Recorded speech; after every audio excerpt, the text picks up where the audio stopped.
যারা বেশি নামাজ পড়বে তারা বেশি জান্নাতে ঢুকবে নাকি? নামাজ পড়তে পড়তে যারা কপাল কালো করে ফেলছে এরা ঢুকবে না? যারা হজ করতে করতে বড় হাজী সাহেব হয়েছে, জিকির করতে করতে হাতে 3-4টা তাসবিহ রেখেছে, তাদের কথা বলা হয়েছে? এগুলো নিঃসন্দেহে অনেক বড় আমল, কিন্তু সবচাইতে বেশি জান্নাতে প্রবেশ করাবে যে আমল, বিষ্ণু বললেন, এক হচ্ছে আল্লাহর ভয়, আরেক হচ্ছে সর্বোত্তম আচরণ। প্রিয় ভাইরা, ইসলামের মেজাজটাকে চিনে নেন, ইসলামের এসেন্সটাকে বুঝে নেন। আমরা ভালো আচরণকে গুরুত্ব দিতে চাই না। অনেক নামাজি লোক দেখবেন নামাজ পড়তে পড়তে কপালে কালো দাগ ফেলে দিছে, বাসায় বউয়ের সাথে খারাপ আচরণ করে, খিটখিটে মেজাজের, প্রতিবেশীর সাথে শুধু ঝগড়া, কলিগদের সাথে ঝগড়া, মারামারি, দুঃসম্পর্ক, এরকম আছে না নাই বলেন? আছে না? কিন্তু নামাজি, অনেক বড় হাজি, একদিনও কোরআন তেলাওয়াত মিস হয় না, তো এত ইবাদত করেও সে ইসলামের আসল এসেন্সটাকে ধরতে পারে নাই। বিষ্ণু বললেন সবচেয়ে বেশি জান্নাতে প্রবেশ করাবে যে দুটি আমল, একটি হচ্ছে তাকওয়াল্লাহ, আল্লাহর ভয়, আরেকটি হচ্ছে উত্তম আচরণ, সর্বোত্তম আচরণ। তো আমরা যেন উত্তম আচরণের অধিকারী হই, আমার স্ত্রীর সাথে যেন ভালো আচরণ করি, প্রতিবেশীর সাথে যেন ভালো আচরণ করি, ছেলে মেয়েদের সাথে যেন আমাদের অ্যাটিটিউডটা ভালো থাকে, আচরণটা ভালো থাকে, কলিগের সাথে যেন ভালো থাকে। বিশ্বনবীর আচরণ যেমন ছিল তেমন আচরণ যেন আমরা গড়ে তুলতে পারি। আওয়াজ করে পড়ুন আমিন। সুনানে আবু দাউদের এক বর্ণনা, বিষ্ণু ইসলাম বলেন, খুব চমৎকার একটি হাদিস, মনোযোগ দিয়ে শুনুন। তিনি বলেন, আনা যাঈমুন বিবাইতিন ফি রাবাদিল জান্নাতি লিমান তারাকাল মিরাআ ওয়া ইন কানা মুহিক্কান। আমি ওই ব্যক্তিকে জান্নাতের আঙ্গিনায় একটা ঘরের গ্যারান্টি দেই যে ব্যক্তি তর্ক করার সময় নিজে হক এটা জেনেও সে তর্ক থামিয়ে দেয়। অনেক সময় হয় না, অনেকে পায়ে পাড়া দিয়ে ঝগড়া করতে আসে, এরকম আছে না নাই? আপনি চুপচাপ দেখবেন একটা বাজে কমেন্টস করতেছে, আবার কমেন্টের নিচে কমেন্ট, আবার গালি, হ্যাঁ আছে না এরকম? বিষ্ণু বলেন নিজে হক এটা জানার পরেও আর যাতে তর্ক না বাড়ে, যে তর্ক থামিয়ে দেয় জান্নাতের আঙ্গিনায়, তাকে আমি একটা ঘরের গ্যারান্টি দেই। ওয়াবিবাইতিন ফি ওয়াসাতিল জান্নাতি লিমান তারাকাল কাযিবা ওয়া ইন কানা মাযিহান। আর ওই ব্যক্তিকে আমি জান্নাতের মাঝখানে একটা ঘরের গ্যারান্টি দেই যে ব্যক্তি কৌতুক করার সময়ও মিথ্যা পরিহার করে। করতেছে কৌতুক, ফান করতেছে আর কি, হি ইজ কিডিং, পান করে, কৌতুক করে, কিন্তু কৌতুকের সময় সে মিথ্যা বলে না। এই স্বভাব যাদের, তাদেরকে আমি জান্নাতের মাঝ বরাবর একটা ঘরের গ্যারান্টি দেই। এরপর বিষ্ণু কি বলে দেখেন, তিনি বলেন ওয়াবিবাইতিন ফি আ'লাল জান্নাতি লিমান হাসানা খুলুকাহু। আর জান্নাতের একেবারে হাইস্ট পিক অফ প্যারাডাইস, জান্নাতের সর্বোচ্চ স্তরে আমি একটা ঘর বা একটা বাসভবনের গ্যারান্টি ওই ব্যক্তিকে দেই যে তার আচরণটা সুন্দর করেছে, যে সুন্দর আচরণের অধিকারী হয়েছে, তাকে জান্নাতের হাইস্ট পিকে আমি একটা বাসভবনের গ্যারান্টি দেই। তাহলে বলেন তো আমাদের আচরণটা সুন্দর করার দরকার আছে না নাই? এটা খুব ছোটখাটো একটা আমল, তাই না? কথা বলেন, দক্ষিণ কোরিয়া প্রবাসী ভাইরা আওয়াজ করে বলেন, এটা কি ছোট আমল? দেখলে সালাম দিব, সুন্দরভাবে কথা বলবো, ভালো উইশ করব, হ্যাঁ, হিংসা জিঘাংসা অহংকার থেকে মুক্ত থাকবো, খিটখিটে মেজাজের হব না, অলওয়েজ স্মাইলিং ফেস থাকবে আমার, হৃদ্যতাপূর্ণ আচরণ। এই কাজটা কি ছোট আমল? আওয়াজ করে বলেন, এই আমলটা কি ছোট না বড়? প্রিয় ভাইরা, বিষ্ণু ইসলাম সবার সাথে এরকম মাধুর্যতাপূর্ণ আচরণ করতেন, ছোট থেকে বড়, নারী থেকে পুরুষ, বন্ধু থেকে শত্রু, সবার সাথে সুন্দর আচরণ করতেন। এবং তার এই চমৎকার আচরণে মুগ্ধ হয়ে তার অনেক শত্রু মুহূর্তে তার বন্ধুতে পরিণত হয়েছে। বিষ্ণু ইসলামের কাছে যখন কোনো শিশু নিয়ে আসা হতো, তিনি তাহনিক করতেন, হাদিসে এসেছে, সিরায় এসেছে। তাহনিক কি? খেজুর চিবিয়ে খেজুরের মিষ্টি রস লালা সহ বাচ্চার মুখে লাগিয়ে দিতেন। আলেমদের কাছে, অনেক আলেমদের কাছে আসে, আমার কাছে অনেকে এসেছে বাচ্চাদেরকে নিয়ে, তো আমরা এই সুন্নাহর উপর আমল হিসেবে খেজুর চিবিয়ে এর রসটা মুখে ঢুকিয়ে দিয়েছি। বারাকা, বিষ্ণু ইসলামের বারাকা নেওয়ার জন্য আসতো ছোট্ট বাচ্চাদেরকে নিয়ে। মদিনায় যখন সাহাবারা হিজরত করলেন মক্কা থেকে, মুসলিমদের ঘরে সন্তান সন্ততি নাই, বাচ্চা কাচ্চা হয় না। ইহুদিরা টিটকারি করে, এই তো মুসলমানদের সন্তান নাই। সর্বপ্রথম যেই সন্তান হয়েছে তিনি হচ্ছেন আয়েশা রাদিয়াল্লাহু তাআলা আনহার বড় বোন আসমা বিনতে আবু বকরের ঘর উজাড় করে এক সন্তান এসেছে, পুত্র সন্তান, নাম হচ্ছে আব্দুল্লাহ। কি নাম? আব্দুল্লাহ ইবনে জুবাইর। তো আসমা আব্দুল্লাহকে কোলে নিয়ে বিশ্বনবীর কাছে আসলেন। বিশ্বনবী খেজুর চিবিয়ে ওনার লালা মিশ্রিত রস খেজুর সহ মুখে লাগিয়ে দিলেন। তা আসমা সবসময় গর্ব করে বলতেন যে আমার সন্তানের পাকস্থলীতে সর্বপ্রথম যেটা ঢুকেছে এটা হচ্ছে বিশ্বনবীর লালা মিশ্রিত খেজুরের রস। আল্লাহু আকবার। বাচ্চারা আসলে বিশ্বনবী তাহনিক করতেন এবং এটা ল্যাবরেটরিক্যালি প্রুভড, সায়েন্টিফিক্যালি প্রুভড যে বাচ্চার জন্মের পরে এরকম মিষ্টি দিলে, স্পেশালি ডেটস নির্যাস যদি দেয়া হয়, তাহলে এটা তার ইমিউন সিস্টেম বাড়ায়, রোগ প্রতিরোধ ক্ষমতা বাড়ায়, তার ব্লাড সার্কুলেশন বাড়ায়, রক্ত সঞ্চালন বাড়ায়। বিশ্বনবী এটা করতেন।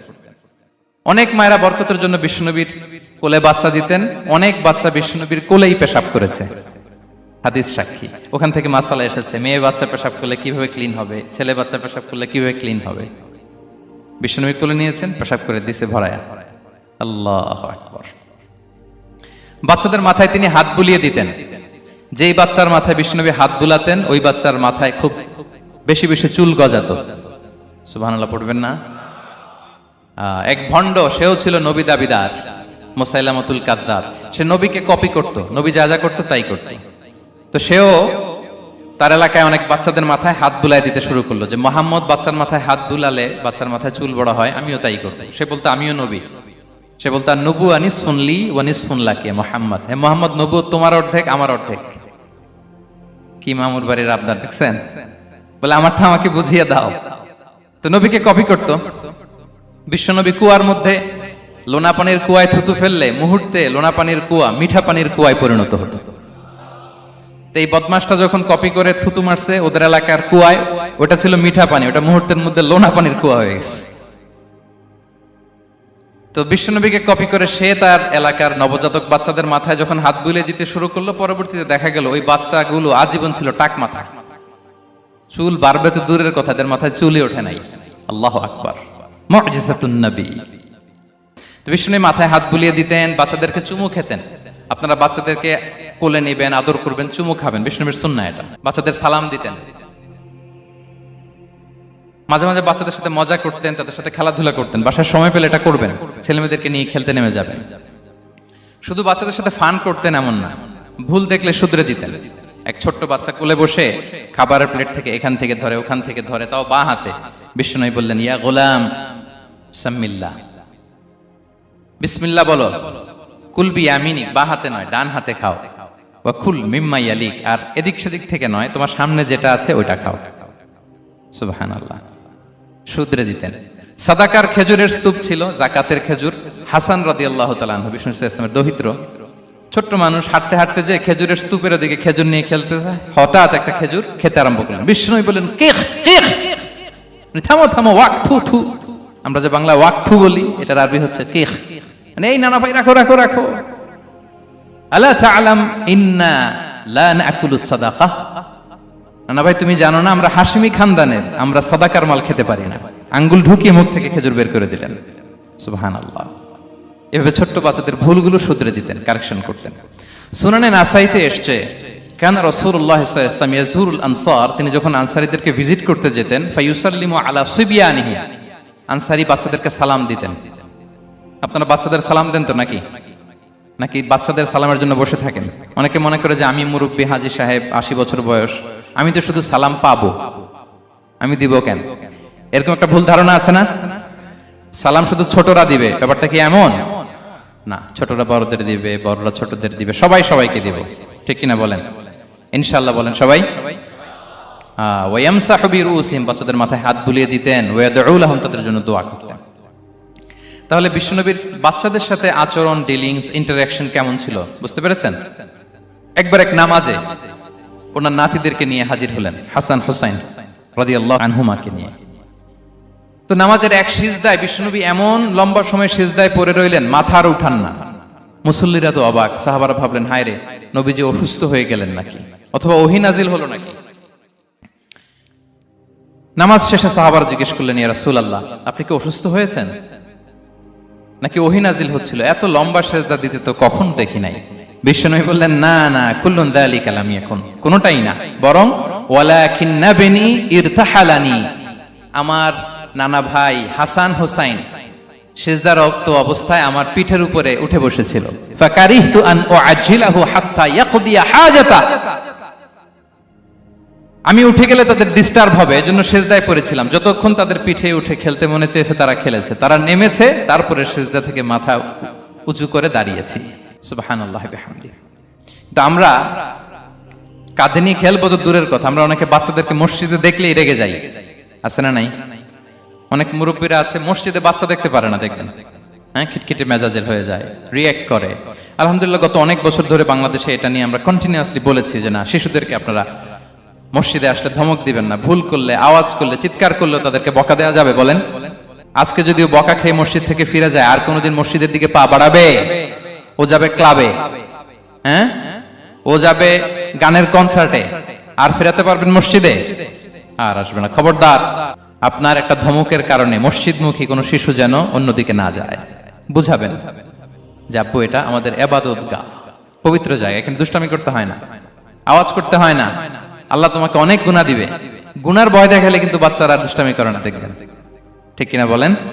এই সেন্সটা তাদের আছে, এভাবে বুঝাবেন। মুসনাদে আহমদে একটা হাদিস এসেছে, বিষ্ণু ইসলাম ওনার চাচাতো ভাইদেরকে নিয়ে দৌড় প্রতিযোগিতা করাতেন, লাইন ধরে দাঁড় করাতেন আর বলতেন মান সাবাকা ইলাইয়া ফালাহু কাদা ওয়া কাদা, সবাই দাঁড়াও, দেখি কে কার আগে আমাকে দৌড়ে ধরতে পারে, যে ধরতে পারবে তাকে পুরস্কার দেব। আল্লাহু আকবার। এবং বিশ্বনবীর এই কথা শুনে সবাই দৌড়ে যে বিশ্বনবীর ঘাড়ের উপর উঠতো, বুকের উপর উঠতো, ঝাঁপিয়ে পড়তো, বিশ্বনবী সবাইকে ধরে আগলে নিতেন, প্রত্যেকের গালে চুমু খেতেন। পড়েন সুবহানাল্লাহ। এই ছিল শিশুদের প্রতি বিষ্ণু ইসলামের আচরণ। তো আমরা এরকম আচরণ করি কিনা? আমাদের আচরণটা আমাদের বাচ্চা, আমাদের আত্মীয় স্বজনের ছোট ছেলে মেয়ে, আমরা কোথাও শিশুদেরকে যদি দেখি, আমরা তাদের সাথে কিভাবে আচরণ করি একটু মিলিয়ে নিন।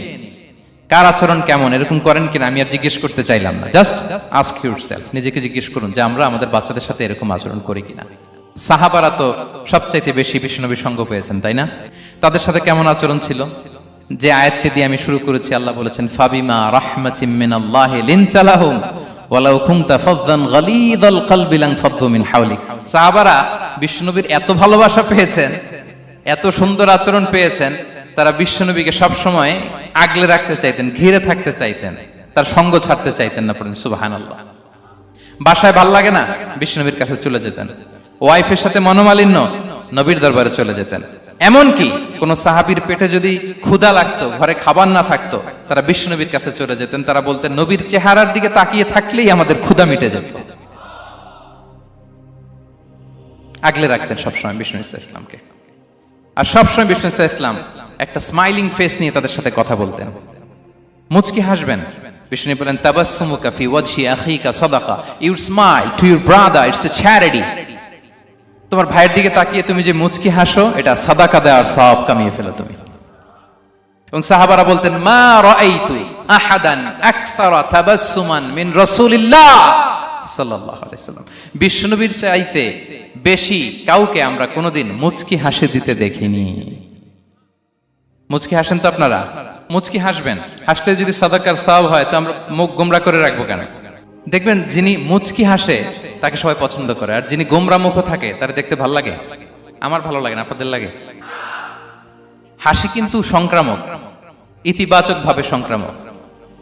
আপনি হাসলে দেখবেন হেসে হেসে কথা বলে, যার সাথে বলতেছেন তারও একটা হাসি। আপনি গোমরা মুখ থাকলে ওই ব্যক্তিও গোমরা মুখ, ঠিক কিনা বলেন? এবং মুচকি হাসলে স্বাস্থ্য ভালো থাকে, মানসিক স্বাস্থ্যের সাথে এটা সম্পর্ক আছে। দেখেন বিষ্ণু ইসলাম কেমন কনসিডারেট ছিলেন। বিশ্বনবী যদি কারোর সাথে মুসাফা করতেন, ভাই একটু হাত মিলান তো, এই যে ওই লোক হাত সরানোর আগে বিশ্বনবী হাত সরাতেন না। যখন উনি হাতটা টান দিতেন তখন নবী হাত টান দিতেন। কারোর সাথে কথা বলার সময় এইভাবে আর চোখে তাকাতেন না, এইভাবে না। কথা বলতে হইলে ঘুরে তার দিকে হয়ে তাকে সম্মান দিয়ে, রেসপেক্ট দিয়ে কথা শুরু করতেন। কেউ কোনো গুরুত্বপূর্ণ কথা কানে কানে বলতে চাইলে তিনি কথা শেষ না হওয়া পর্যন্ত মাথা সরাতেন না। সুবহানাল্লাহ, আসতে বলেন। আল্লাহু আকবার, আল্লাহু আকবার। একটু মিলিয়ে নেই, আসলে কি আমরা পারি এত চমৎকার আচরণ উপহার দিতে? কতটা কনসিডারেট ছিলেন দেখেন। এক বেদুইন, অক্ষর জ্ঞানহীন মানুষ, সভ্যতার ছোঁয়া তার মধ্যে লাগেনি। সে মসজিদে নববীতে ঢুকে একবার মসজিদে নববীর মাঝখানে পেশাব করা শুরু করলেন। কি করা শুরু করলেন? কোথায়? টয়লেটে? কোথায়? ইসলামের সবচাইতে দ্বিতীয় সবচাইতে পবিত্র জায়গা বিশ্বনবীর মসজিদের মাঝখানে। সাহাবারা তাকে মারতে উদ্ধত হলেন। বিশ্বনবী বললেন দাও, থামো থামো, এই থামো থামো। কারণ প্রস্রাব করার সময়, টয়লেট করার সময় হুট করে কাউকে ধমক দেওয়া যায় না, ডাকা যায় না, দরজায় বড় নক করা যায় না। করলে তার ক্ষতি হতে পারে, এটা করবেন না। বিষ্ণু বললেন দাউ ওয়া হারিকু আলা বাউলিহি সাজলান মিন মা, এই রাখো রাখো, বেচারাকে পেশাব করতে দাও, করতে দাও, করতে দাও, পেশাব করতে দাও। সে পেশাব শেষ করলো, বিষ্ণু বললেন এক বালতি পানি ঢেলে দাও। এই এক বালতি পানি বালুতে মিশে জায়গাটা পরিষ্কার হয়ে যাবে। এরপর বিষ্ণু ইসলাম বললেন ফা ইন্নামা বুইসতুম মুয়াসসিরিন ওয়া লাম তুবআসু মুআসসিরিন, তোমরা এত কঠোর হচ্ছ কেন? আল্লাহ তো তোমাদেরকে কঠোর করে পৃথিবীতে পাঠাননি, সহজপন্থী করে আল্লাহ তাআলা আমার এই উম্মতকে পৃথিবীতে পাঠিয়েছে। পড়েন সুবহানাল্লাহ।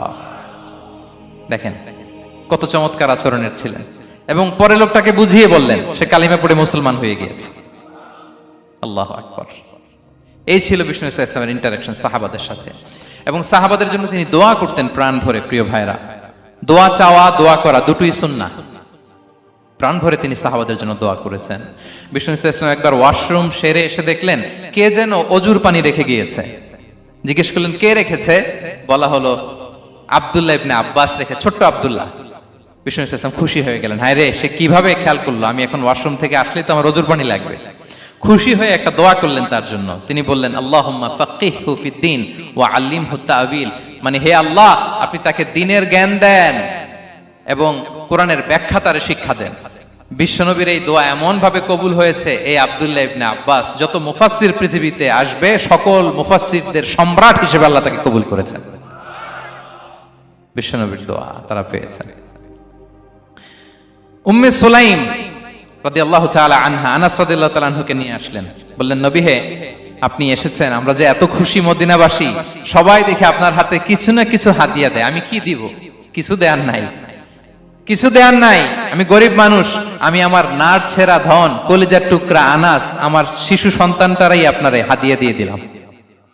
খুয়াইদিমুকা আনাস, নবী হে, সে আপনার ছোট্ট খাদেম হবে, আপনার কাজ করে দিবে। উদু আল্লাহ আলাহ, আপনি তার জন্য একটু দোয়া করেন। বিষ্ণু নবী দোয়া করলেন, কি দোয়া করলেন? আল্লাহুম্মা আকসির মালাহু ওয়া ওয়ালাদা, আল্লাহ আনাসের সম্পদও বাড়ায় দাও, ওয়া ওয়ালাদা, তার সন্তানও বাড়ায় দাও। দেখেন এই দোয়ার কি বরকত। এই দোয়ার বরকতে আনাস বলে মদিনাতে যত খেজুর বাগান ছিল সবগুলো খেজুর বাগানে বছরে খেজুর হতো একবার, কিন্তু নবীর দোয়ার বরকতে আমি আনাসের বাগানে খেজুর হতো বছরে 2 বার। আর উনার সর্বসাকুল্যে ছেলে মেয়ে ছিল, কোন বর্ণনায় 78 জন, কোন বর্ণনায় 80 জন। আমাদের পুরো বংশে আছে 80 জন, কথা বলেন। আপনার পুরো গোষ্ঠীতে 80 জন আছে? উনার শুধু ছেলে মেয়ে, একজনের ছেলে মেয়ে কয়জন? 80 জন। বিশ্বনবীর দোয়া কি ইন্টারেকশন দেখেন, একজন ট্রু লিডারের কি বৈশিষ্ট্য। তিনি সাহাবীদের ভালো গুণ দেখলে তাদেরকে উৎসাহিত করতেন, ইন্সপায়ার করতেন, প্রশংসা করতেন। আবু মুসা আল-আশআরী রাদিয়াল্লাহু তাআলা আনহু, তিনি রাত জেগে চমৎকার কণ্ঠে তেলাওয়াত করতেন। একদিন তার ঘরের পাশ দিয়ে বিষ্ণুনবী যাচ্ছিলেন, পরের দিন বললেন, আবু মুসা, আমি কিন্তু তোমার কণ্ঠ শুনেছি, বড় সুরেলা গলা তোমার। লাকাত উতিতা মিজমারান মিন মাজামিরি আলি দাউদ, দাউদ নবীর গলায় আল্লাহ যে সুরের ঝংকার দিয়েছেন, এই উম্মতের মধ্যে আল্লাহ তোমার গলায় সেই সুরের লহরী ঢেলে দিয়েছেন।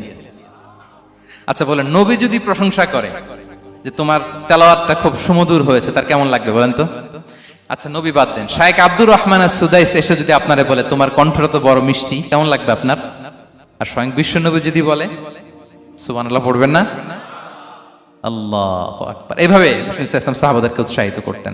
মাঝে মাঝে প্রশ্ন করতেন, তাদের অ্যাটেনশন গ্রো করার জন্য তিনি প্রশ্ন করতেন।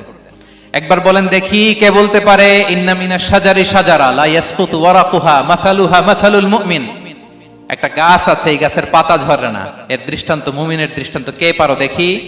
কোন সাহাবী পারে না, কারণ তারা ভাবতেছিল দূরের ওই সিরিয়ার কোন গাছ হবে, অমুক জায়গার মরুভূমির গাছ হবে, ঘরের পাশে যে খেজুর গাছ ওইটা আর কেউ ভাবে না। ভাবছে প্রশ্ন যেহেতু করছে, এত সহজ উত্তর হইলে তো প্রশ্ন করার কথা ছিল না।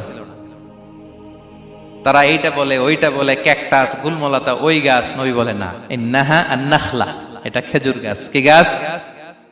তো আব্দুল্লাহ ইবনে ওমর তখন খুব ছোট, তিনি মনে মনে ধরে ফেলছিলেন, কিন্তু ভয়ে বলে না। তো বাসায় যে ওমর রাদিয়াল্লাহু আনহু বলে, আব্বা আপনারা কেউ পারেন না, আমি তো জানতাম এটা খেজুর গাছ, তো বললা না যে? আব্দুল্লাহ বলে, আপনি পারেন না, অন্যান্য সাহাবারা বাচ্চা ছাড়া কেউ পারে না, আমি কেমনে কই? ওমর রাদিয়াল্লাহু বললেন, আজকে যদি তুমি বলতে পারতে, লাল উট পেলে আরবরা যে যত খুশি হয় আমি তার চেয়েও বেশি খুশি হয়ে যেতাম। নবীর সামনে আমার বুকটা এত বড় হয়ে যেত। আল্লাহু আকবার। দেখেন প্রশ্ন ছুড়ে দিয়ে মনোযোগ আকর্ষণ করতেন সাহাবাদের, রসিকতা করতেন মাঝে মাঝে। রসিকতা। এক সাহাবী বলেন, ইয়া রাসূলুল্লাহ, আমার চলতে বড্ড কষ্ট হয়, আপনি যদি দয়া করে আমাকে একটা উট দিতেন তাহলে আমি রাইড নিতাম এটার উপরে, এটা দিয়ে চলতাম, সফরের কষ্ট কমে যেত। বিষ্ণু বলেন, যাও, ঠিক আছে, তোমাকে একটা উটের বাচ্চা দিব। কি দিব? সাহাবী বলেন, ইয়া রাসূলুল্লাহ, আমি চাইলাম কি আর আপনি বললেন কি? আমার তো লাগবে এমন উট যেটা দিয়ে মরুভূমিতে চলা যায়। বিষ্ণু বলেন, ওই উটটাও তো অন্য কোনো না কোনো উটের বাচ্চা। সুবহানাল্লাহ পড়বেন না? ছোট্ট কথা, দেখেন কি রসিকতা, কি সেন্স অফ হিউমার। সুবহানাল্লাহ। সাহাবীদের সাথে এক কাতারে মিশে কাজ করতেন, নিজ হাতে সাহাবীদের সাথে মিশে কি করেছেন? মসজিদে নববী নির্মাণ করেছেন। পঞ্চম হিজরিতে নিজে মরুভূমির বালু খনন করে পেটে পাথর বেঁধে পরীক্ষা খনন করেছেন সাহাবীদের সাথে। True leader. শুধু তাই নয়, সাহাবারা ভালো পরামর্শ দিলে সেটা অ্যাকসেপ্ট করতেন। আমাদের মধ্যে অনেকের একটা ইগোইস্টিক ঝামেলা আছে, বাড়ির কাজের মেয়ে বলছে, কাজের ছেলে বলছে, এই আমার স্টাফ বলছে, এটা আমি কেন শুনবো? এরকম একটা মেন্টালিটি অনেকের আছে না নাই? অনেক সময় তাদের মধ্য থেকেও ভালো পরামর্শ আসতে পারে না? বলেন পারে কিনা? বিশ্বনবী দেখতেন কেউ ভালো পরামর্শ দিলে সেটা পিক করতেন, নিয়ে নিতেন। বদরের যুদ্ধে মুসলিম সৈন্যরা কোথায় ক্যাম্প করবে, বিশ্বনবী হঠাৎ একটা জায়গায় ক্যাম্প স্থাপনের নির্দেশনা দিলেন। হাব্বাব ইবনুল মুনজির রাদিয়াল্লাহু তাআলা আনহু, তিনি বললেন, ইয়া রাসূলুল্লাহ, অনুমতি দিলে একটা কথা বলবো। কি কথা? এই যে আপনি ক্যাম্প স্থাপন করলেন এখানে, এটা কি আল্লাহর আদেশে না আপনার ইচ্ছায়? নবী বললেন, আমার ইচ্ছা, এটা আল্লাহর আদেশ নয়। তাহলে ঠিক হয় নাই, লোকেশন সিলেকশন ঠিক হয় নাই। তাহলে কোথায়? হাব্বাব বললেন, ইয়া রাসূলুল্লাহ, ওই যে কূপ দেখা যায় ওখানে, দ্যাটস আওয়ার লোকেশন, ওখানে করলে ভালো হবে। কেন? বলতেছে, আমরা ওখানে ব্যারিকেড দিয়ে রাখবো, পানি আমাদের কন্ট্রোলে থাকবে, কুরাইশরা পানির অভাবে যুদ্ধ ছাড়াই মরবে, আমরা পানি খেয়ে যুদ্ধ করবো। সুবহানাল্লাহ বলেন। বিশ্বনবী সাথে সাথে হাব্বাবের কথা মেনে নিলেন, বলে যে না, আমি যে ডিসিশন দিয়েছি সৈন্যদের মধ্যে আবার ছড়িয়ে দাও, we should change our location. আল্লাহু আকবার। তাহলে সাহাবাদের সাথে ইন্টারেকশন কি ফ্র্যাঙ্কলি, কি ওপেন মাইন্ডেড। সুবহানাল্লাহ বিহামদি। তাহলে শিশুদের সাথে গেল, বড়দের সাথে, সাহাবাদের সাথেও গেল। আল্লাহ। আচ্ছা, 3 নম্বরে স্টাফের সাথে, কর্মচারীর সাথে, সেবকের সাথে বিষ্ণু ইসলাম কি আচরণ করেছেন? বিষ্ণু ইসলামের অনেক খাদেম ছিল, সিরাতে এসেছে। সবার কথা তো বলা যাবে না, একজনের কথা বলি, আনাস রাদিয়াল্লাহু তাআলা আনহুর কথা।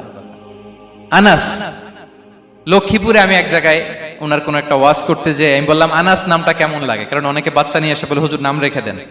তাই আমি বললাম, আজকে এখানে নাম দিয়ে দেই আনাস। এই বছর এই লক্ষ্মীপুরে যত বাচ্চা হবে যাদের মনে চায় আনাস রেখে দিয়েন। 3-4 বছর পরে শুনি আনাস দিয়ে লক্ষ্মীপুর ভরে গেছে। অনেকে আমাকে জানাইছে ছেলের নাম কি আনাস। তো বলে যে, ওই যে হুজুর আপনি 19 সালে আমাদের লক্ষ্মীপুরে এসে বলছিলেন, ওই কথা থেকে আমরা, পেটে ছিল বাচ্চা, আমরা নিয়ত করে ফেলছি আনাস রাখবো। আনাস নামটা অনেক সুন্দর না? সাহাবাদের নামগুলো চুজ করে করে ছেলেদের নাম রাখবেন। উনি ছিলেন বিষ্ণু ইসলামের খাদেম। কোনদিন তিনি কোন ওনার স্টাফকে, সেবককে, খাদেমকে মারধর করেন নাই, কোনদিন না। আমরা তো পান থেকে চুন খসলে, আল্লাহ, বাংলাদেশে ওই যে লোহার খুন্তি গরম করে কাজের মেয়ের পিঠে শেখা দেয়া হয়, এরকম আছে না নাই? ডাকাত বলেন, মানবাধিকার কর্মী, আবার নারী আন্দোলনের বড় নেত্রী, কিন্তু ঘরের ভেতরে দেখা যায় তার আসল চরিত্র। কারো আসল চরিত্র যদি জানতে চান, কয়েকটা জায়গায় নক করলে জানা যায়। এক হচ্ছে তার বউ, তার ব্যাপারে কি বলে, তার স্ত্রী। এরপর তার ড্রাইভার কি বলে, তার ঘরের কাজের মহিলাটা কি বলে। এদের কাছে নক করলেই আপনি বড় সাহেবের আসল তথ্য পেয়ে যাবেন। কথা বুঝতে পেরেছেন? আনাস রাদিয়াল্লাহু তাআলা আনহু বলেন, খাদিমতুন নাবিয়্যা 10 সিনিন ফামা ক্বালা লি উফ ফামা ক্বালা লি লিমা সানা'তা ওয়ালা লিমা লা সানা'তা। আমি 1 বছর 2 বছর নয়, 10 বছর বিশ্বনবীর খাদেম ছিলাম। আওয়াজ করে বলেন তো, কয় বছর? একদিনের জন্য আমার কোনো কাজে বিরক্ত হয়, উহ ইস, আরে, বিরক্ত হয়ে আমরা এগুলো বলি না? একদিনের জন্য বলেন, একদিন, একটি মুহূর্তের জন্য। এই 10 বছরে একটিবারও পেয়ারা নবীজি বলেন নাই, আনাস এটা কেন করলে? একবারের জন্য বলে নাই, আনাস এটা করলে না কেন? একবারের জন্য তিনি বলেন। আনাস রাদিয়াল্লাহু তাআলা আনহু বলেন, একদিন একটা কাজে, সম্ভবত জুব্বা আনতে আমাকে বিষ্ণু পাঠিয়েছিলেন। আমি ছোট মানুষ, জুব্বা আনতে যে ভুলে আমি মদিনার বাচ্চাদের খেলা দেখতে আরম্ভ করলাম। বাচ্চারা রাস্তায় খেলাধুলা করে না? বিশ্বনবী যেটা আনতে পাঠিয়েছে ওইটা না এনে ভুলে, ছোট মানুষ তো, সেও দাঁড়িয়ে দাঁড়িয়ে মদিনার ছেলেমেয়েদের খেলা দেখতেছে। এখন সময়ের পর সময় যায়, ঘন্টার পর ঘন্টা যায়, আনাস তো আর আসে না জুব্বা নিয়ে। বিশ্বনবী ভাববেন, হায় রে, আনাস মনে ভুলে গেছে, যাই নিজের কাজ নিজেই করে নিয়ে আসি। বিষ্ণু বেরোলেন, বেরোই দেখে ওই তো আনাস, আমার আনাস বাচ্চাদের সাথে খেলা দেখতেছে। আমরা হইলে কি করতাম? আমরা হইলে কি মায়ের, ওই যে ডাইরেক্ট মায়ের। আল্লাহ, আজকে তোর একদিন কি আমার একদিন না। বিষ্ণুনবী গেলেন, তিনিও বাচ্চাদের সাথে খেলা দেখতে শুরু করলেন, কিছুই বললেন না, শুধু আলতো হাতে আনাসের পিঠে হাত রাখলেন, ঘাড়ে আলতো হাতে। বিষ্ণুনবীর হাতটা রেশমের চেয়েও সফট ছিল। হাত রাখলেন, হাত রাখাতে আনাস রাদিয়াল্লাহু তাআলা আনহু ফানাযারতু ইলাই, তিনি বললেন আমি পিছনের দিকে তাকালাম, বিষ্ণুনবীর দিকে আমি তাকালাম, হঠাৎ করে দেখলাম যে বিষ্ণুনবী। তাকানোর পর পর আমি ভয় পেয়ে গেলাম, কিন্তু বিষ্ণু সাল্লাল্লাহু আলাইহি ওয়াসাল্লাম ধমকও দেয় নাই, কিরে আনাস তুই এখানে, এটাও বলে নাই। তাকালাম, ওয়া হুয়া ইয়াদহাক, তিনি একটা মুচকি হাসি দিলেন। বললেন আনাস তোমাকে না কাজে পাঠিয়েছিলাম, এখানে কেন? আনাস বলে ইয়া রাসূলুল্লাহ ক্ষমা করে দেন, আমি যাচ্ছি। আনাস বলে বিশ্বনবীর সেদিনের মুচকি হাসির শাসন মরার আগের দিন পর্যন্ত আমার এই সোজা রাস্তায় রেখেছে। ভাইরা আমার, শাসন করতে জানলে পিট্টি দেয়া লাগে না, ধমক দেয়া লাগে না, মার দেয়া লাগে না। শাসন করতে জানলে একটা মুচকি হাসি দিয়ে শাসন করা যায়। এবার জানবো স্ত্রীর সাথে আচরণ। স্ত্রী যার সাথে আমার সম্পর্ক খুবই গভীর, খুবই মজবুত, তার সাথে কেমন আচরণ ছিল। সিরাতে অনেক কথা এসেছে, আমাদের সময় নেই, সংক্ষেপে বলি। স্ত্রীদের তিনি আগে সালাম দিতেন, মসজিদ থেকে ঘরে পৌঁছে দিতেন, ঘরের কাজে সহযোগিতা করতেন, ওঠে ওঠার সময় হেল্প করতেন, মাঝে মাঝে স্ত্রীদের পরামর্শও নিতেন। আপনারা এগুলো করেন তো? করেন? এই যে আওয়াজ নাই, পেছনে কিন্তু ভাবিরা বসে আছে সবাই। উল্টা পাল্টা বললে এখানে উইটনেস আছে, খবর আছে আজকে। এগুলো করেন? করেন? হ্যাঁ, করতে হবে, করতে হবে। বিষ্ণু সাল্লাল্লাহু আলাইহি ওয়াসাল্লাম নিজ হাতে ঘরে উটের দুধ দহন করতেন, রুটি সেকা দিতেন, কাপড় সেলাই করতেন, এই কাজগুলো করতেন। এবং আম্মা জান আয়েশা রাদিয়াল্লাহু তাআলা আনহাকে এত ভালোবাসতেন, তিনি বলেন আমি গোশত খেয়ে ওইটার হাড্ডিটা রেখে দিলে বিশ্বনবী আমার খাওয়া হাড্ডিটা নিয়ে আবার চুষতে শুরু করতেন। আমি গ্লাসের যেখান দিয়ে পানি খেতাম, পেয়ালার খুঁজে খুঁজে বিশ্বনবী ওই জায়গায় ঠোঁট লাগিয়ে পানি খেতেন। মাইমুনা রাদিয়াল্লাহু তাআলা আনহা বলেন যে আমি আর বিশ্বনবী এক বালতি থেকে মগ দিয়ে পানি নিয়ে দুজনে গোসল করেছি। আল্লাহু আকবার, কি চমৎকার আচরণ। এবং স্ত্রীদের নিয়ে তিনি সফর করতে বেরোতেন।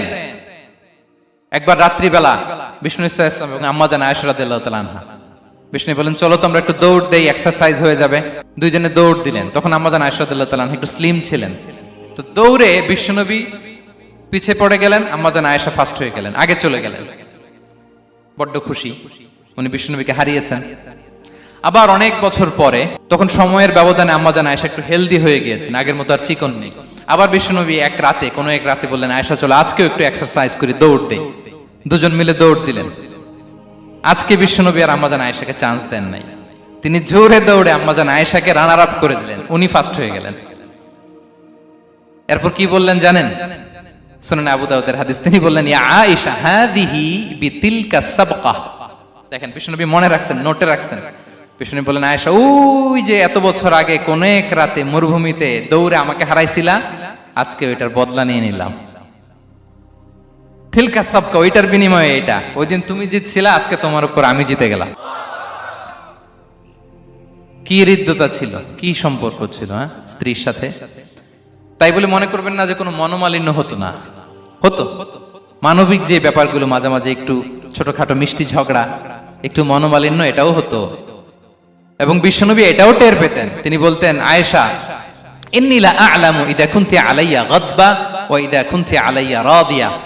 আয়েশা কখন তুমি আমার উপর রেগে থাকো আর কখন খুশি থাকো সবটাই কিন্তু আমি টের পাই। আম্মা জান আয়েশা অবাক হলেন, কি করে টের পান? বিশ্বনবী বলেন যখন তুমি আমার উপর খুশি থাকো তখন দোয়ার সময় বলো লা ওয়া রাব্বি মুহাম্মদ, তুমি বলো হে মুহাম্মদের রব আল্লাহ মদিনার উপর রহম করেন, আমাদেরকে ক্ষমা করেন, হে মুহাম্মদের রব আমাদের ক্ষমা করেন, এইভাবে দোয়া করো। আর যখন তুমি রেগে থাকো তখন আমার নামটা মুখ দিয়ে নিতে চাও না, তখন তুমি দোয়াতে বলো লা ওয়া রাব্বি ইব্রাহিম, হে ইব্রাহিমের আল্লাহ, হে ইব্রাহিম নবীর খোদা আমাদের মাফ করো। তখন তুমি আমার নাম নাও না, কৌশলে আমার নামটা বাদ দাও। আম্মা জান আয়েশা বলেন ইয়া রাসূলুল্লাহ মা আহজুরু ইল্লা ইসমাক, নবী হে, আমি তো আপনার নামটাই শুধু মুখ থেকে বাদ দেই, আমার হৃদয় থেকে তো কখনো আপনারে বাদ দিতে পারি না। এটা ঠিক, তখন রেগে থাকে, আপনার নামটা মুখে নেই না, কিন্তু হৃদয় থেকে তো আপনাকে সরাতে পারি না। সুবহানাল্লাহ। এই ছিল বিষ্ণুবীর সাথে স্ত্রীদের সম্পর্ক। প্রিয় ভাইরা, আমরা যদি একটু দেখি প্রতিবেশীর সাথে কেমন আচরণ করতেন নেইবার। বিষ্ণু বলতেন, মান কানা ইউমিনু বিল্লাহি ওয়াল ইয়াউমিল আখিরি ফালইউকরিম দাইফা, যে আল্লাহ বিশ্বাস করে, আখিরাতে বিশ্বাস করে, সে যেন প্রতিবেশীকে সম্মান করে। এবং একবার আবু যার আল গিফারি রাদিয়াল্লাহু তাআলা আনহুকে বিষ্ণু ইসা ইসলাম বললেন, আবু যার, ইদা তাবাখতা মারাকান ফাআকসির মাআ, হে আবু যার, তুমি যদি কখনো ঝোল তরকারি রান্না করো, ঝোলের তরকারি খাইছেন? আপনাদের সাউথ কোরিয়াতে তো বিখ্যাত একটা ঝোলের তরকারি আছে, কি নাম যেন, মাছের মেংথাং। আমরা একটা শব্দ শিখছিলাম, কি যেন বলে, খামসা হামনিদা। কয়েকটা শব্দ শিখাই দিছে ভাইরা আমাকে। তো এই যে নামটা বললাম, ঝোলের মধ্যে ট্যাংরা মাছ, শিং মাছ ঝোল দেয়া একটা তরকারি। তো আবু যার গিফারিকে বিষ্ণু ইসলাম বলেন, ইদা তাবাখতা মারাকান ফাকফির মা, হে আবু যার, কখনো যদি ঝোলের তরকারি রান্না করো, একটু বেশি করে পানি দিও, যাতে করে তোমাদের পাশাপাশি তোমার প্রতিবেশীর সাথে একটু ঝোল শেয়ার করতে পারো। প্রতিবেশীকে এত গুরুত্ব দিতেন। তিনি বলতেন, লাইসাল মুমিন আল্লাযী ইয়াশবা ওয়া জারুহু জাইউন ইলা জামবিহি, সে মুমিন নয় যে পেট পুরে খায় আর তার প্রতিবেশী না খেয়ে রাত যাপন করে, সে মুমিন নয়। দেখেন প্রতিবেশীকে কত গুরুত্ব তিনি দিয়েছেন। বিশ্বনবীর এক ইহুদি প্রতিবেশী ছিল। কোন ধর্মের? সবাই বলেননি, একসাথে আওয়াজ করে বলেন, কোন ধর্মের প্রতিবেশী? ওই ইহুদির এক ছেলে বিশ্বনবীর কিছু কাজ করে দিতেন। অনেকদিন হলো ছেলেটা আসে না। খোঁজ নিলেন, শুনলেন সে অসুস্থ। শুনলেন ইহুদি ছোট্ট ছেলেটা কি? বিশ্বনবী দেখতে গেলেন। মুসলিম শিশুকে দেখতে গেলেন নাকি? কোন ধর্মের শিশু? তার মানে আপনার প্রতিবেশী যদি হিন্দু হয়, বৌদ্ধ হয়, খ্রিস্টান হয়, দ্যাট ডাজন্ট ম্যাটার, আপনি তার বিপদে আপদে পাশে থাকবেন। এটাই ইসলামের শিক্ষা, ঠিক কিনা বলেন? এই যে আপনাদের এখানে বুদ্ধিস্ট নেইবার আছে, হিন্দু নেইবার আছে, খ্রিস্টান নেইবার আছে, তারা বিপদে পড়লে তো আপনার যাওয়ার দরকার নাই, না?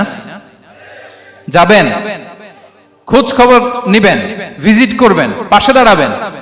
আপনি যে তাদের খোঁজ খবর নিতেছেন, মুসলিম হয়েও আপনি এত চমৎকার আচরণের, এটা দেখেই অনেকে কালিমা পড়ে মুসলমান হয়ে যাবে। এটাই তো দ্য বিউটি অফ ইসলাম, ইসলামের সৌন্দর্য। বিশ্বনবী হিন্দু মুসলিম ইহুদি বাছান নাই, ছোট্ট ইহুদিটাকে দেখতে গেলেন। যে দেখে হায় রে, কাতর হয়ে সে বিছানায় মৃত্যু শয্যায় শুয়ে আছে। বাচ্চাটার মাথায় হাত বুলিয়ে দিলেন। হাত বুলিয়ে বাচ্চাটাকে, ইহুদি বাচ্চাটাকে বললেন, আসলিম, হে শিশু, তুমি ইসলাম ধর্ম গ্রহণ করো। এখন ছোট্ট মানুষ, তার বাবা আবার পাশে দাঁড়িয়ে আছে, আব্বা কি বলে না বলে, সে নাযারা ইলা ওয়াজহি আবি, বাবার দিকে তাকালেন। তা বাবা বলে, আতিয়া আবুল কাসিম, মানে বিষ্ণু ইসলামের কুনিয়াত, বড় ছেলে ছিল কাসিম, তাকে বলা হতো আবুল কাসিম। ইহুদি বাবা বলল, মুহাম্মদ যা বলে তাই করো। সাথে সাথে সে বলল, আশহাদু আল্লা ইলাহা ইল্লাল্লাহ ওয়া আশহাদু আন্না মুহাম্মাদুর রাসূলুল্লাহ। বিশ্বনবী বের হওয়ার সময় বললেন, আলহামদুলিল্লাহিল্লাযী আনকাযাহু মিনান নার, প্রশংসা সে আল্লাহ যে একটু আগে জাহান্নামী হওয়ার কথা ছিল, মুহূর্তে কালেমার মধ্য দিয়ে তাকে জান্নাতি বানিয়ে দিলেন। দেখেন প্রতিবেশীর সাথে কি আচরণ। ইহুদি প্রতিবেশীর পাশে দাঁড়িয়েছেন, অসুস্থ, ভিজিট করেছেন। আমরা যেন আমাদের প্রতিবেশীর খোঁজ রাখি। অভুক্ত প্রতিবেশী রেখে আপনি পেট পুরে খেয়ে তাহাজ্জুদ করলে ওই তাহাজ্জুদ আল্লাহর দরবারে যাবে না। খবরদার, খবরদার, আমরা যেন প্রতিবেশীর সাথে সুসম্পর্ক রাখি। বদরের যুদ্ধে 70 জন বন্দী হয়ে আসলো। বিশ্বনবী 70 জনকে সাহাবাদের মধ্যে ভাগ করে দিলেন, বললেন, তোমরা খারাপটা খাবে, বন্দীদেরকে ভালোটা খাওয়াবে। কি নমুনা স্থাপন করেছে ইসলাম। সুমামা ইবনে উসাল রাদিয়াল্লাহু তাআলা আনহু নামে এক যুদ্ধবন্দীর ছোট্ট ঘটনা বলে আমি পয়েন্টটা শেষ করছি। ইয়ামামার বড় লিডার ছিলেন, যুদ্ধবন্দী হয়ে মদিনায় আসলেন, নাম সুমামা ইবনে উসাল রাদিয়াল্লাহু তাআলা আনহু। তখন মুশরিক ছিলেন, যুদ্ধবন্দী হিসেবে আনা হলো। তাকে মসজিদে নববীর পিলারের সাথে রশি দিয়ে বাঁধা হলো। বিষ্ণুনবী বললেন, সুমামা, কি অবস্থা তোমার, কেমন লাগে, তোমার সাথে কেমন আচরণ করা হবে বলো? বললেন, মুহাম্মদ, তুমি চাইলে মারতেও পারো, বাঁচিয়েও রাখতে পারো। বিষ্ণু বললেন, সুমামা, এ দুনিয়াটাই শেষ নয়, আখিরাতে বিশাল এক জগৎ পড়ে আছে। তুমি যদি শাহাদা বাক্য পড়ো, আমাদের ভাই হয়ে যাবা। তোমার সেফটি সিকিউরিটির দায়িত্ব আমাদের। আমরা তোমরা সবাই মিলে এক। তারপর একে একে বিশ্বনবী তার সাথে ইসলামের সৌন্দর্যগুলো তুলে ধরলেন, সালাত কি, জাকাত কি, এগুলো বুঝালেন। বাড়িতে যেয়ে বললেন সবচেয়ে ভালো খাবার রান্না করো, একজনকে দিয়ে মসজিদে পাঠালেন। যুদ্ধবন্দীর সাথে কি আচরণ দেখছেন। এরপরের দিন বিশ্বনবী আবার তাকে ইসলামের দাওয়াত দিলেন। এরপর বাড়িতে এসে একজনকে বললেন, যাও আমার ওই উটের দুধ দহন করে তাকে এক পেয়ালা গরম দুধ দিয়ে আস। আমরা জামাইকেও তো এরকম সমাদর করি না, কি বলেন? তৃতীয় দিন বিশ্বনবী আবার খাবার নিয়ে গেলেন, আবার ইসলামকে তুলে ধরলেন। সুমামা তো অবাক, যুদ্ধবন্দীদের সাথে মুসলমানরা এরকম আচরণ করে। 3 দিন ধরে লাগাতার যখন ইসলামকে প্রেজেন্টেশন শেষ, বিষ্ণু বললেন, যাও এবার সুমামা ইবনে উসালের রশিটা খুলে তাকে ছেড়ে দাও। সাহাবারা বললেন, বলেন কি ইয়া রাসূলুল্লাহ, ভয়ঙ্কর, বিশ্বাসঘাতকতা করবে, মেরে ফেলবে আমাদের। বিষ্ণু বললেন, না আমি যা জানি তোমরা তা জানো না, ছেড়ে দাও। সুমামাকে ছেড়ে দেয়া হলো। সুমামা বের হলেন মসজিদ থেকে, ফিরে তার ভূখণ্ড, তার এলাকা ইয়ামামাতে তিনি গেলেন না। মদিনার মসজিদে নবীর পাশে খেজুর বাগানের পাশে তিনি অজু করলেন, গোসল করলেন, অজু করলেন। এরপর ফিরে এসে বিশ্বনবীর সামনে দাঁড়িয়ে বললেন, আশহাদু আল্লা ইলাহা ইল্লাল্লাহ ওয়া আশহাদু আন্না মুহাম্মাদান আবদুহু ওয়া রাসূলুহু। আমি সাক্ষ্য দিচ্ছি আল্লাহ ছাড়া কোনো ইলাহ নেই, আপনি আল্লাহর প্রেরিত রাসূল।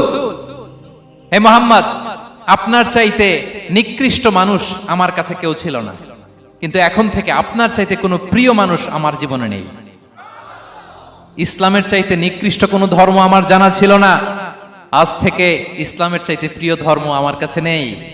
মদিনার চেয়ে নিকৃষ্ট কোনো শহর আমার কাছে ছিল না, সবচেয়ে অপছন্দের শহর, আজ থেকে মদিনার চেয়ে প্রিয় শহর আমার কাছে নেই।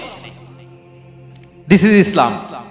বিশ্বনবী বললেন, হে নবী, আপনি আমাকে উমরার অনুমতি দিন। তিনি উমরা করতে গেলেন। বিষ্ণু তাকে তালবিয়া শিখিয়ে দিলেন। এই প্রথম কেউ মুসলিম, সুমামা ইবনে উসাল, উনিই প্রথম মুসলিমদের মধ্যে উমরা করেছেন তালবিয়া পড়তে পড়তে, লাব্বাইক আল্লাহুম্মা লাব্বাইক পড়তে পড়তে। উমরা করার শেষে ইয়ামামা থেকে গম আসতো মক্কায়, ওই গম পিষে রুটি বানিয়ে মক্কাবাসী খেয়ে বেঁচে থাকতো। উনি ঘোষণা দিলেন, মুহাম্মাদের অনুমতি ছাড়া ইয়ামামার একটি গমের দানা আজ থেকে মক্কায় পৌঁছবে না। সুবহানাল্লাহ পড়বেন না? এই যে আমেরিকা যে ইকোনমিক স্যাংশন দেয়, এটা শিখছে সুমামা উমামা ইবনে উসাল রাদিয়াল্লাহু তাআলা আনহুর কাছ থেকে। আল্লাহু আকবার। তিনি বললেন, একটা গমের দানা পচবে না, ওনারা আর রুটি খেতে পারে না। গমের দাম বেড়ে গেল। বিষ্ণুর কাছে চিঠি লিখে পাঠালেন, হে মুহাম্মদ, তুমি যদি উমামারে না বলো আমরা না খেয়ে মরবো। পরে বিশ্বনবীর হস্তক্ষেপের মধ্য দিয়ে আবার ইয়ামামা থেকে গম আসা শুরু হয়েছে। সুবহানাল্লাহ পড়েন। প্রিয় ভাইয়েরা, তাহলে বন্দীদের সাথে, যুদ্ধবন্দীদের সাথে বিশ্বনবীর আচরণ কেমন ছিল টের পেয়েছেন? ভিক্ষুকের সাথে কি আচরণ? বিশ্বনবী কখনো না বলতে পারতেন না। কেউ হাত পাতলে কি বলতে পারতেন না? পারতেন না। এক ভিক্ষুক এসে বলে, এই মুহাম্মদ দাও, তোমার কাছে কি আছে দাও। নবী তখন চাদর পরা ছিলেন, চাদর ধরে এমন জোরে টান দিছেন বিশ্বনবীর ঘাড়ের চামড়া এখানে ছিঁড়ে গেছে, চামড়ায় দাগ পড়ে গেছে। বিশ্বনবী তার দিকে তাকিয়ে, ওই যে মুচকি হাসির ম্যাজিক, আবার মুচকি হাসি, মুচকি হাসি দিয়ে বললেন, যাও তাকে কিছু দিয়ে দাও। সুবহানাল্লাহ পড়বেন না? আচ্ছা, ভিক্ষা করতে আইসা যদি আপনার জুব্বা ধরে টান মারে, জামার কলার ধরে টান মারে, এই দে, কি করবেন বলেন? ওই যে মায়ের, মানে ডানে ভাই আর কোনো সলিউশন নাই, খালি মায়ের, আইজো মায়ের খাইলো মায়ের। দেখেন, ভিক্ষা করতে এসে জামা ধরে টান দিয়ে ঘাড়ের চামড়ায় এখানে দাগ ফেলে দিয়েছে, কিন্তু বিশ্বনবী হাসি দিয়ে সলিউশন করলেন। সুবহানাল্লাহ পড়েন। শত্রুদের সাথে তিনি কেমন আচরণ করেছেন? আল্লাহ আল্লাহ আল্লাহ আল্লাহ। তায়েফের ময়দানে রক্তাক্ত হয়েছেন, রক্তাক্ত। পাহাড় রক্ষী ফেরেশতারা বলে, নবী আপনাকে রক্তাক্ত করেছে? তায়েফে কেন গেছিলেন বিশ্বনবী? জমির বায়না করতে না? তায়েফে জমি কিনতে গেছিল না? তায়েফবাসীকে জাহান্নামের আগুন থেকে বাঁচাতে রক্তাক্ত করা হয়েছে। পাহাড় রক্ষী ফেরেশতারা বললেন, নবী একটা আদেশ দেন, দুই দিক থেকে চাপা মেরে পুরো তায়েফবাসীকে মাটির সাথে মিশিয়ে ফেলবো, মাটির সাথে মিশে যাবে। বিশ্বনবী বললেন, না না, তারা হয়তো ঈমান আনে নাই, তাদের ভবিষ্যৎ প্রজন্মের কেউ না কেউ লা ইলাহা পড়বে, কেউ না কেউ লা ইলাহা জপবে, তাই হয়েছে। তায়েফে যদি যান, আল্লাহু আকবার, মসজিদ আর মসজিদ, শান্তি আর শান্তি। আল্লাহু আকবার। উহুদের ময়দানে দাঁত শহীদ হয়েছে, রক্তাক্ত হয়েছে, হেলমেট ভেঙে কপালে পাথর ঢুকেছে। ফেরেশতারা বললেন, আদেশ দেন উহুদ পাহাড় তাদের ঘাড়ের উপরে বসিয়ে দেন। বিষ্ণু বললেন, না। বিষ্ণু বললেন, না, আল্লাহুম্মা হদি কওমি ফাইন্নাহুম লা ইয়ালামুন। আল্লাহ আমার কওমকে ক্ষমা করে দেন, ওরা বুঝে নাই। দেখেন, শুধু ক্ষমাই চান নাই যে আল্লাহ ওদেরকে মাফ করে দেন, ওদের হয়ে কৈফিয়ত দিয়েছেন আল্লাহকে, এক্সকিউজ দিয়েছেন। আল্লাহ কেন কেন ক্ষমা করবেন? কারণ ওরা বুঝে নাই। এক্সকিউজ দিয়েছেন, তাদের হয়ে কৈফিয়ত দিয়েছেন। এই ছিল শত্রুদের সাথে বিশ্বনবীর আচরণ।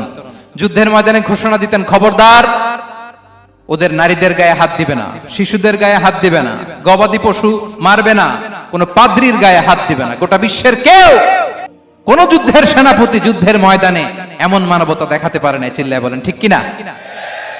অষ্টম হিজরিতে মক্কা বিজয়ের দিন থারথার করে কাঁপছিল কুরাইশরা যে আজকে তো আমাদেরকে ক্যাপিটাল পানিশমেন্ট দিবে, ডেথ পেনাল্টি দিবে। বিশ্বনবী বললেন, না, লা তাসরিবা আলাইকুমুল ইয়াউম ইযহাবু ফাআনতুমুত তালাকা। 4-5 জনকে তিনি শাস্তি দিয়েছেন, গণহারে শত শত হাজার হাজার পরিবারকে তিনি ক্ষমা করে দিয়েছেন। বললেন, তোমরা আমার ভাই, ভাই ভাইয়ের সাথে যেরকম আচরণ করবে, ইউসুফ তার ভাইদের সাথে যা করেছে আমি তাই করব, আমি ক্ষমা করে দিলাম। আল্লাহু আকবার। এ ছিল শত্রুদের সাথে আচরণ। শেষ কথা বলি, শেষ কথা হচ্ছে প্রাণীর সাথে বিশ্বনবীর কেমন আচরণ ছিল। প্রাণীর সাথে একবার এক আনসারের খেজুর বাগানে ঢুকলেন, ঢুকে দেখেন একটা উট কাঁদে। কি কাঁদে? কানে কানে এসে বিশ্বনবীকে কি যেন বলে যায়। বিশ্বনবী রেগে বললেন, এই উটের মালিক কে? এক আনসারে সাহাবী বললেন, ইয়া রাসূলুল্লাহ আমি। বিশ্বনবী বললেন, তোমার কি ভয় হয় না আল্লাহর? কলিজার মধ্যে আল্লাহর ভয় নাই? আল্লাহ তাআলা দয়া করে উটের মালিক তোমাকে বানিয়েছে, উট কানে কানে এসে আমাকে বলেছে তুমি তাকে কয়দিন ধরে খাবার দাও নাই, আর তাকে দিয়ে কাজ করিয়েছে অনবরত। খবরদার, কিয়ামতের দিন আল্লাহ তাআলা জালিমের কাতারে তোমাকে দাঁড় করাবে। প্রাণীর জন্য বিষ্ণু ইসা ইসলাম কত দয়াদ্র ছিলেন। জবাই করার সময় বিষ্ণু বলতেন, ইহসানের সাথে জবাই করো, ছুরি ধারালো করে রাখো। কোরবানির সময় আমরা প্রাণীটাকে কি করি? আদর করি না, মেরে ফেলি। বলেন তো, জবাই করা মানে কি? মেরে ফেলতেছি। বিষ্ণু বলেন, ইদা কাতালতুম ফাহসিনুল কিতলা, মারবা ঠিক আছে কিন্তু মন মতো না, ইহসানের সাথে কতল করো। ওয়ালিয়ুহিদ্দা আহাদুকুম শাফরাতাহু ওয়ালইয়ারিহ যাবিহাতাহু, ছুরিটাকে ধার করে রাখো যাতে করে খুব সহজে তার রূহটা বের হয়ে যায়। সুবহানাল্লাহ। দেখেন, আমরা নিজেদের সাথে একটু মিলাই। বাংলাদেশে দেখেন তো, কুকুর একটা দেখলে আমরা কি করি?